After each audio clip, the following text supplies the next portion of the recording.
আমাকে যদি প্রশ্ন করা হয় পৃথিবীতে মেয়েরা স্বার্থপর না ছেলেরা স্বার্থপর, আমি উঁচু গলায় চেঁচিয়ে বলে দেব আমরা ছেলেরাই স্বার্থপর।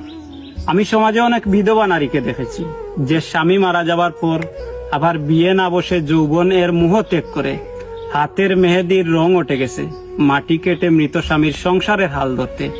কিন্তু আমি কোনো পুরুষকে দেখি নাই এই সমাজে যে কাউকে ভালোবেসে বিয়ে করে বউ মারা যাওয়ার পর ওই ভালোবেসে বিয়ে করা মৃত মেয়েটির মায়া এবং তার স্মৃতি আগলে রেখে সারাটা জীবন কাটিয়ে দিতে। পুরুষ তুমি টক টক করে থেকে আনন্দে উল্লসিত হও, মেয়েটা যখন ফার্মেসি থেকে চুপিসারে সেনোরার প্যাকেট কিনে। সারাদিন একটা মেয়ে রান্না বান্না ঘর গুছানো সংসারের সব কাজ করে হাতের ফুসকা ফেলেও তা লুকিয়ে রাখে, কাউকে দেখতে পর্যন্ত দেয় না। তারপরেও স্বামী এসে বলে মেয়েটা নাকি অকর্মা।